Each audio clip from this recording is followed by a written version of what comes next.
పెద్ద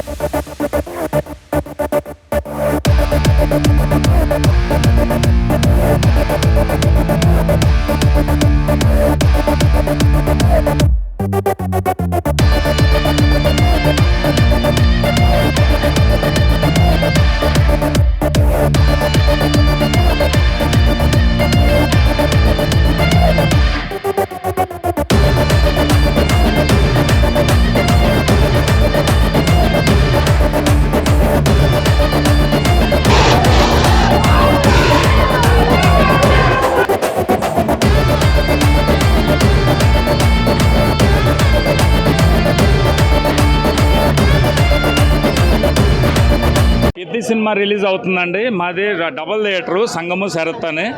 ఇంతకుముందు గత అనుభవాల దృష్ట్యా చాలా డ్యామేజ్ జరిగాయండి. ఈ ఫ్యాన్స్ హడావిడి ఎక్కువ. మాకు గత 20 సంవత్సరాల నుంచే మాకు ఇక్కడ ఫ్యాన్స్ పండగ వాతావరణంతో మొత్తం హడావిడి చేస్తూ మొత్తం నిన్నంతా సెలబ్రేషన్లు చేశారు. ఆ భద్రతా కారణాల దృష్ట్యా గత అనుభవాలు మాకు చాలా అయ్యాయండి. చాలా డ్యామేజ్ అయింది, థియేటర్ డ్యామేజ్ అయింది, చాలా ఇబ్బందులు అయినాయి, జనాలు కూడా చాలా ఇబ్బంది పడ్డారు. ఇంకా అవి జరగకూడదని పోలీసు వారి సహకారంతో పోలీసు వాళ్ళు కూడా మాకు బాగా కోఆపరేట్ చేస్తున్నారు. ఈ హడావిడి అయితే చాలా నిన్నంతా హడావిడి చేశారు. ఈరోజు వచ్చేసి మొత్తం బందోబస్తు ఏ థియేటర్కి ఆ థియేటర్ మెయిన్ గేట్లు అన్ని బ్యారికేడ్లు అన్నీ పెట్టి జాగ్రత్తగా అరేంజ్ చేయడం జరిగింది. మంచి హైప్ ఉంది. ఈ పెద్ద సినిమాగా మంచి హిట్ అవుతుందని కూడా కోరుకుంటున్నాం. మంచి హైప్, జనాల్లో బజ్ కూడా బాగుందండి. మీడియా వాళ్ళు కూడా బాగా కోఆపరేట్ చేస్తున్నారు. అందరికీ థ్యాంక్స్. ఎందుకంటే ఇది గత 20 సంవత్సరాల నుంచి థియేటర్కి ఇక్కడే ఫ్యాన్స్ అందరూ హడావిడి చేస్తారండి. ఇక్కడ సెలబ్రేషన్లు మొత్తం అవుతారు. ఎక్కువ అంతా సంగం శరత్తే కావాలి. ప్రతి ఒక్కరు టికెట్ సంగం శరత్లోనే సినిమా చూడాలన్న ఇది మైండ్లో ఫిక్స్ అయిపోయి ఉన్నారు. ఆ జనాలు ఎక్కువ టికెట్స్ లేని వ్యక్తులు కూడా వస్తున్నారు బయట.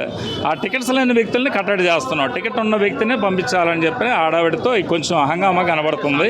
సినిమా తెలుస్తుంది కదా మీకు, ఎలా ఉంది ఏంటి అనేది కొంత ఉంటుంది కదా, ఏం ఎక్స్పెక్టేషన్? చాలా బాగుందండి. ఎక్స్పెక్టేషన్ అయితే మొదటి నుంచి ఇది ఒక గత 4 నెలల నుంచి అయితే మటుకు ఎక్స్పెక్టేషన్ ఉంది. కొన్ని కారణాల వల్ల, సాంకేతిక కారణాల వల్ల వాయిదా పడుతూ 2 సార్లు వాయిదా పడుతూ ఈ రోజుకి రిలీజ్ అయ్యేదానికి మొత్తం పెట్టి వచ్చింది. జనాల్లో హై ఎక్స్పెక్టేషన్ ఉండడం వలన ఈ టికెట్స్ కూడా కొంచెం ఇబ్బందిగా ఉంది. హడావిడిగా అన్ని సర్దుబాటు చేయడానికి మొత్తం ఆన్లైన్, ఆల్మోస్ట్ అంతా ఆన్లైనే. ఆ విధంగా చేసుకుంటూ వస్తున్నాం. ఎక్స్పెక్టేషన్ అయితే హైలో ఉందండి. ఆ ఎక్స్పెక్టేషన్ హైని కూడా మేము రీచ్ అవుతామని మేము భావిస్తున్నాం. లేదండి, టికెట్స్ అన్నీ ఆన్లైన్ పెట్టాము. ఫ్యాన్స్ కొన్ని ఇచ్చాము. ఆ ఫ్యాన్స్ చూసి ఎంజాయ్ చేసి వెళ్తారు.